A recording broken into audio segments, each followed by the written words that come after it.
Fala galera! Fiel Chicago na área, eu sou o Bruno Bachiller, fundador e criador do Fiel Chicago. Olha, que jogo! Que jogo, meus amigos, que jogo foi esse? Corinthians e América de Cali, lá na Colômbia. Primeiro jogo era lá, mas é aquela história, né? Não podia perder. Não podia perder de jeito nenhum, de jeito nenhum. E para nossa sorte, eu diria, não perdeu. Mas que lição ficou desse jogo, hein, gente? Que nhaca. Que time mais pífio. Que técnico mais limitado. Sei lá. Vamos trocar uma ideia? Vamos trocar uma ideia que esse foi Sul-Americana. Para algumas pessoas a Sul-Americana é descartável. Para mim não, porque é uma competição internacional e dá uma relevância internacional. E tem que mostrar para os nossos amigos aqui sul-americanos que quem manda no continente é o timão. Mas tá faltando atitude, hein? Vamos trocar uma ideia aí, papo de corintiano para corintiano.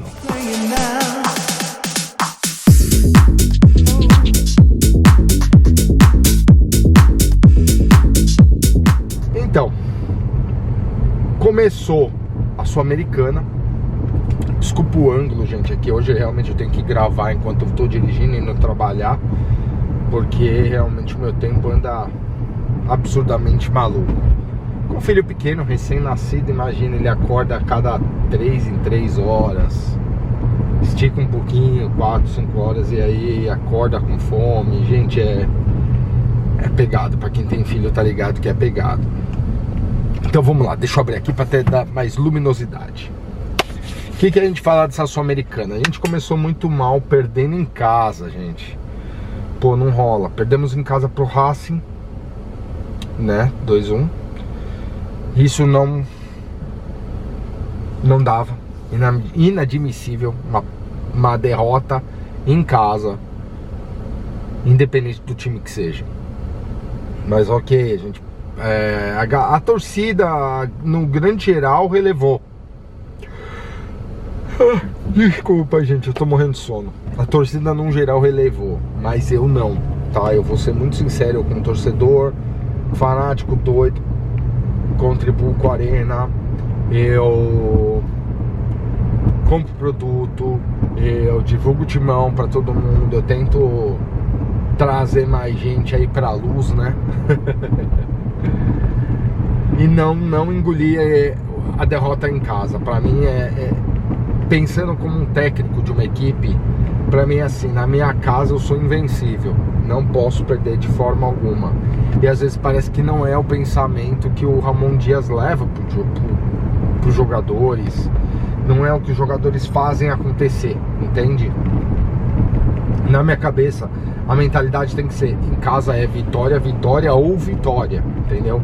Não existe a alternativa de um empate ou derrota. Não existe essa alternativa. Então, meio vergonhoso ter perdido pro Racing em casa, mas tudo bem. Os caras, vamos levar em consideração no sentido, acabaram de conquistar o Campeonato Paulista,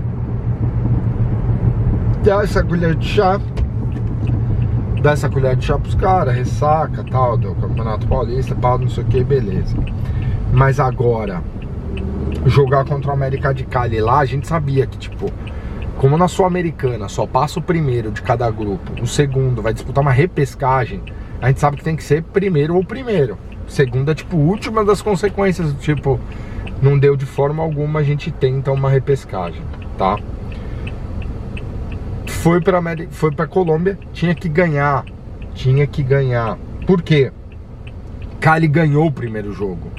Então se os caras ganhassem de novo, seriam 6 pontos. Já era, tipo, matematicamente falando, dá chance? Tem chance ainda. Mas distancia muito, ia ficar 6-0, entendeu? Mas tirar uma diferença de 5 pontos. Que pode acontecer pro Racing. O Racing que vai jogar ainda. E a gente não sabe o resultado. Se ele ganhar, vai para 6 pontos. Ficaria o Racing com 6. O Cali agora com esse empate com 4. Corinthians com 1. E o o outro time com 0, tá? Mas não é o que a gente queria. Tinha que trazer uma vitória da Colômbia. Com a escalação do Ramon Dias, literalmente pra mim, quando eu vi essa escalação, acredito que pra muitos também, a sensação foi: o cara não quer nada com nada. O cara não tá saindo pra... Como é que fala? Pra disputar o campeonato. Ele tá realmente indo cumprir uma tabela. Essa foi a sensação. Você vê a escalação, você fala, mano, time todo, praticamente tudo reserva. Tá certo que a gente tem uns desfalques pontuais que geram uma tensão, que você tem um derby aí no final de semana contra o Palmeiras e você não quer ir com o time completamente desfalcado contra a porcada, né? Então o que a gente faz? Vamos dar uma poupada, dar uma segurada em quem tá lesionado ou quem tem um incômodo muscular, etc. Precisa de uma recuperação muscular. Faz parte do jogo. A gente sabe que não são os 11 jogadores titulares, não vão jogar todos os jogos esse ano. É muito jogo. Brasileiro já é muito jogo. Então imagina, intercalar brasileiro, Copa do Brasil e Sul-Americana. Tipo, é muito jogo. Realmente não ia rolar. Então a gente precisava dar uma poupada aí, mas também não entrar com uma equipe reserva do jeito que foi escalado. Era desastroso. Romero foi um fiasco, a galera toda um fiasco, muito ruim, os nossos zagueiros são medonhos. Literalmente, me desculpa, a defesa do Corinthians é medonha. Meio campo eu acho bem... Eu gosto do meio campo corintiano, mas do jeito que foi escalado eu achei razoável pra ruim, entendeu?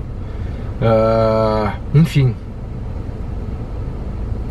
não dá pra entender, Óbvio, a gente não sabe qual é a conversa que existe entre o presidente e o corpo diretivo, Fabinho Soldado e o técnico e a equipe técnica. Um papo do tipo, ó, preferência ali, ó, pro brasileiro, sul-americana, faz o que der, se não der tá tudo bem. A gente não sabe qual é a expectativa, o que a direção do Corinthians passou para a equipe técnica. Então, ou seja, só esse fato já faz muita diferença e também reflete muito do que a gente vê no campo. Como corintiano, agora é claro, eu falo bem sincero, como corintiano eu quero que o Corinthians ganhe todos os jogos. Literalmente todos. Dá pra ganhar todos? Não dá, a gente sabe que não dá. Não é fácil você pegar e ganhar absolutamente todos os jogos sem derrota. É inviável, gente, é inviável, não dá.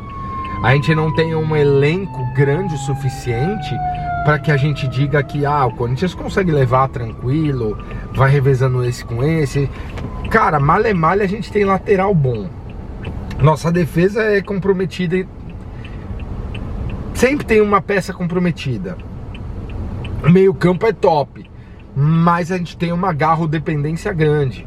Apesar, aí eu me corrijo. Temos o Martínez e o Carrilho que, meu Deus, os dois jogam demais, fazem a diferença. E ali, no ataque, Memphis e Yuri Alberto. Hector Hernandes está mostrando um cara raçudo, um cara que se entrega, um cara que olha o jogo e se entrega. Eu gostei dele nesse jogo de ontem. Eu achei que o cara se entrega. Eu já gostei do futebol dele nas outras vezes que ele jogou. Fez um gol na última partida aí do Timão. Enfim, é um cara que se entrega. Eu acho que dá pra contar com ele. Não é um artilheiro master de tipo, sai o Alberto, tá de boa, coloca o Hector que ele resolve. Ainda não tá nesse ponto, né, do Corinthians, mas a gente precisa de reforços pontuais, precisa verificar na nossa base qual é aquela joia que pode subir, como o Breno Bidon, por exemplo, que pode subir e fazer a diferença. O Corinthians revelou 2 zagueiros nos últimos anos muito bons e vendeu rápido, não deu nem pra ver os caras jogar, os caras desenrolar no meio campo corintiano. Ou seja, isso me gerou uma frustração do tipo, pô, esses caras revela, tem a chance de vender, de ganhar um tutu a mais e pegar lá e faz, entendeu? Isso vai ficar, esse assunto sobre diretoria, sobre grana, administração do Corinthians, vai ficar para outro vídeo, vai ser o famoso bate-papo do corintiano. Eu vou fazer um vídeo só focado em bate-papo do corintiano, onde a gente vai discutir esses outros pontos. Mas a questão sul-americana, o empate ficou tipo uma vitória, ficou como uma vitória. Pelo que a equipe jogou, pelo que a equipe entregou, ficou como uma vitória. Quando entra Carrilho, o bicho faz a diferença, entendeu? O bicho faz a diferença.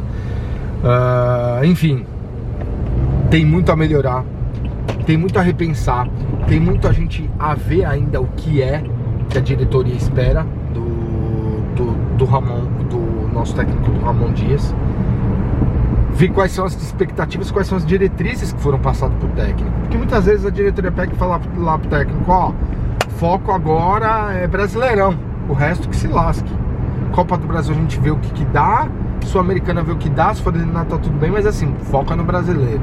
A gente não sabe qual é a conversa interna, eles não explanam também diretamente qual é o foco deles, o que o Corinthians almeja, qual é o objetivo do Corinthians pro ano. Eu acho que isso deveria ser claro pra torcida, colocar ali como uma nota mesmo, ó, o nosso foco esse ano, com o elenco que nós temos, a gente quer isso, tal, buscar isso, tal, alcançar isso. E ponto, mas não é o que os caras fazem, não é uma coisa clara, não é muito objetivo, então cabe a gente torcer pro Corinthians entregar muito mais do que tem entregado, pra equipe técnica do Corinthians fazer mais do que tem feito, porque assim, os caras estão muito devagar, muito devagar mesmo. Então assim, vamos ver o que acontece no decorrer das partidas. Final de semana tem porcada, Sul-Americana, um empate contra a América de Cali, ok, pelo menos não ficamos com 0 pontos, um pontinho, tiramos um pontinho deles lá fora, agora tem que ganhar todos os jogos dentro de casa, arrancar um pontinho em todos os jogos fora, pra gente conseguir uma classificação mais de boa. E aí, o que vocês acharam do Timão? O que vocês pensam sobre o time, sobre a Sul-Americana? Vocês acham que tem que focar na Sul-Americana ou não? Sul-Americana que se lasque? Deixa aí sua opinião, porque eu gosto de trocar ideia com vocês. Deixa um comentário, eu respondo todos, beleza? Forte abraço, valeu. Fiel Chicago na área. Não esquece de se inscrever no nosso canal, deixar o seu like. Inscreve lá no nosso YouTube, não, né? YouTube já tá aqui, tem que estar inscrito. Corre lá no nosso Instagram também, Fiel Chicago, e a página do Facebook, Fiel Chicago. E vamos junto. Forte abraço pra vocês. Vejo vocês em breve. Até mais.